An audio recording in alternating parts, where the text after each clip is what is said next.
Thank you very much. Thank you very much. Let me thank the planning committee and our Zongo caucus coordinator and all the other hard work caucus for your kind invitation to join you here today. I want to put this meeting in context. It is not just a jamboree we've come to attend.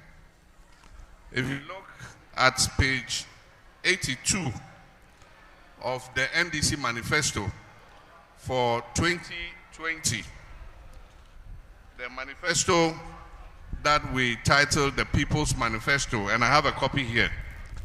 If you have a copy and you look at page 82, and you look at chapter 7.4, and you come down to the letter N, it says, introduce a program to ensure regular interactions with key stakeholders in the Zongos and deprived inner cities. It is in our manifesto. So even before we have come into office, we have started to implement our manifesto in respect of our relationship with the Zongo caucus. I want to thank you for your kind invitation and to say that we know in NDC that we enjoy a lot of support in the Zongos. And I want to assure you that we don't take that support for granted. We appreciate that support. Hello. And that is why anytime NDC is in power, we try to make sure that when we are sharing the fruits of the national cake and development, we make sure that the Zongos get their fair share. I remember when I was president, we were going to do roads in the Ashanti region. And we realized that a lot of the roads that we were going to do, the Zongos had been left out. And so we called the engineers and said, I mean, these are deprived communities. They also deserve a fair share of these roads. And so we added some more kilometers of roads. And that is how come today you go to Asawase and they have some of the best roads in the whole of Ghana. You go to Asakari Mampong and they have good roads, because we think that our deprived communities also deserve their fair share of the national cake. It's not only we've built clinics, we've built schools, and as was being said a moment ago, when we're doing the project to remove schools under trees, a lot of the substandard schools that we removed and replaced with modern classroom blocks were in our Zongos and in the northern regions of Ghana. We have done a lot in our Zongo communities, and we are not a type who come and have to take a paper and read for people to know what we have done. Our people can see themselves the work that NDC does in our Zongo communities anytime NDC is in office. I don't need to go over that again. There are several projects we're doing that have been abandoned. When we're sharing the e-blocks, several of them were allocated to Zongo and Muslim communities. Many of those schools have been abandoned. And I've made a promise that when we come, we're going to continue all the abandoned projects. Not only the abandoned projects of NDC, but because we are patriotic and well-meaning political party, even the projects that this current MPP government does not finish, when we come into office, we'll continue them and finish them. Because these projects are being executed with the taxpayers' money, the money of Ghanaians. And so when you abandon a project, you are wasting the money of Ghanaians, not the money of a political party. And so we'll continue those projects and we'll complete them. My brothers and sisters, There are several other things that we stated in this manifesto. And I just want to point out some of the hypocrisy of our brothers. In our manifesto, I mentioned that we were going to provide special places because of the principles of Islam, that when a person has died, he must be bathed in a certain way and he must be buried as quickly as possible. We said we're going to provide special places so that Muslims can perform the rituals that are necessary and hurriedly go and do the burial. They started laughing at us and said, all we can provide the Zongo communities is mortuaries, Zongo mortuaries. Recently, I saw the Vice President attending a function to commission a mortuary for Muslims. The same people who were laughing, today they are seeking credit for opening a mortuary that will handle Muslim bodies. It shows the kind of hypocrisy that our brothers have. But let me say also that the limited registration exercise, and I urge all of you to encourage our young people who have not registered to come out and register. If they are 18 and above and haven't registered, let them go and register.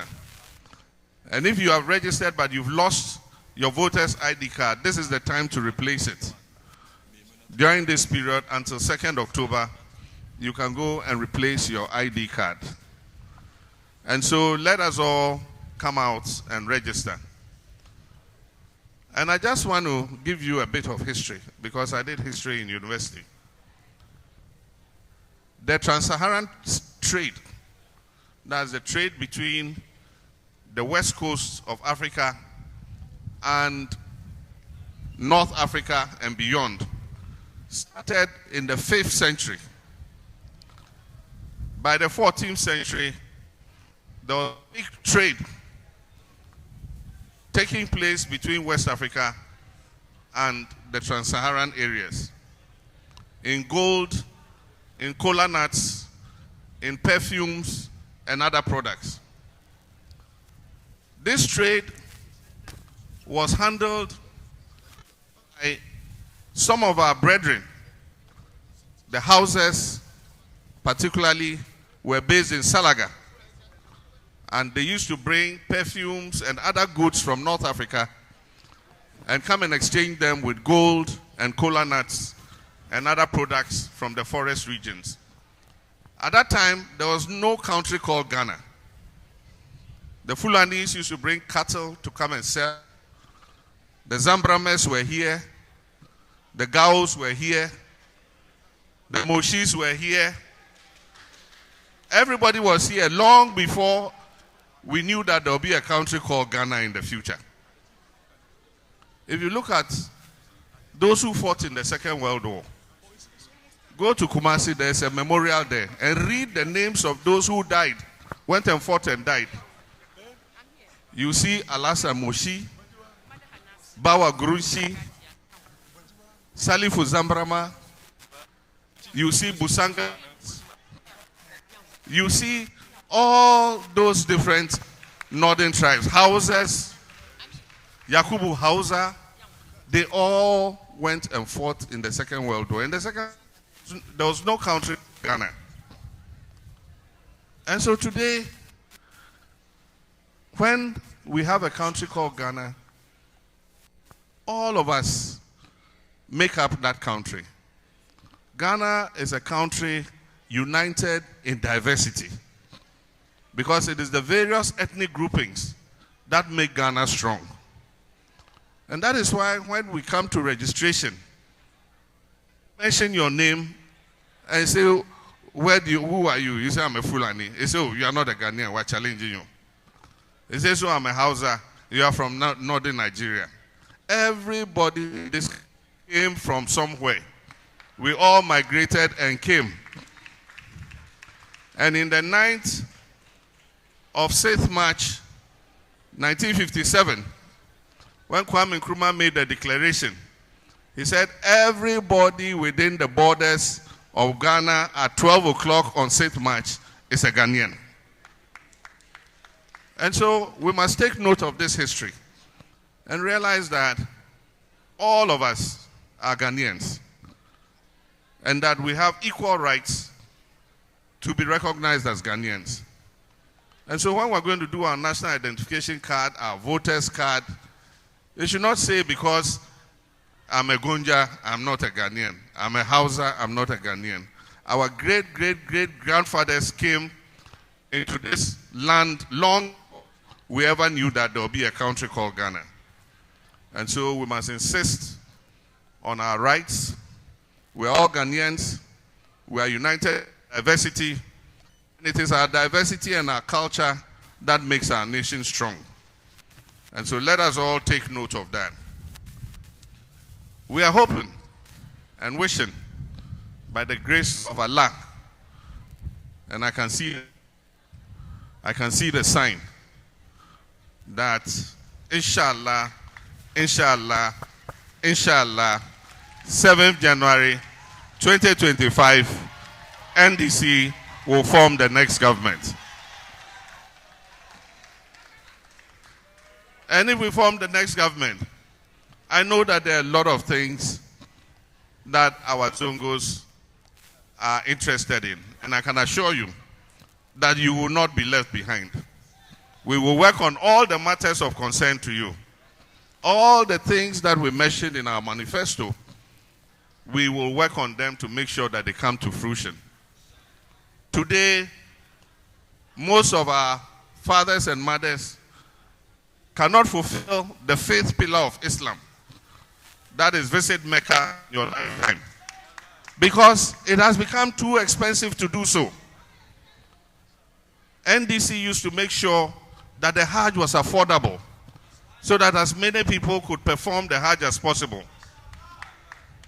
I remember during my time as president, we even put in an arrangement so that the Hajj committee could get dollars directly from the bank at a lower rate than the Forex Bureau, so that we could make the tickets cheaper than using the Forex Bureau rate. And so there are many things that we did to make sure that our pilgrims were comfortable. We opened the second takeoff point in Tamale, and I was proud to be there to witness the first Boeing 747 taking off from Tamale Airport to Medina. And since then, those in the northern sector fly directly from Tamale so that they don't come and create congestion with those who fly from Accra. There are many more things we can do to make our pilgrims comfortable. And I can assure you that not only the Hajj, but many other things. If you get our manifesto for 2020, open to page 82, you'll see several of the promises we made.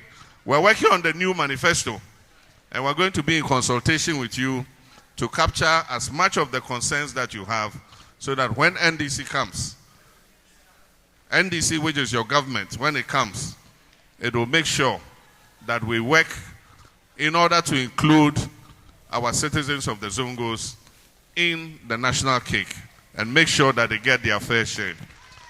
So I want to thank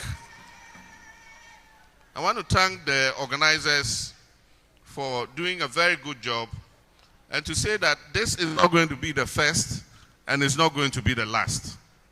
This is an interaction we're going to be holding regularly. And because time has beaten us, we were supposed to have an interactive session where we would have given the opportunity for everybody to be able to speak their minds.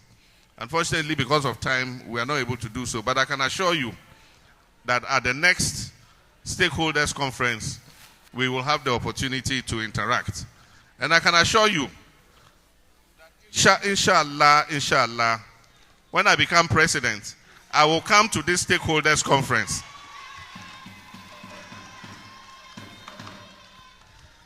Come to this stakeholders conference, and any issues of concern that we have in the Zongo community, I'll be here with our ministers and we will address those concerns. I thank you very much. Allah bless all of us.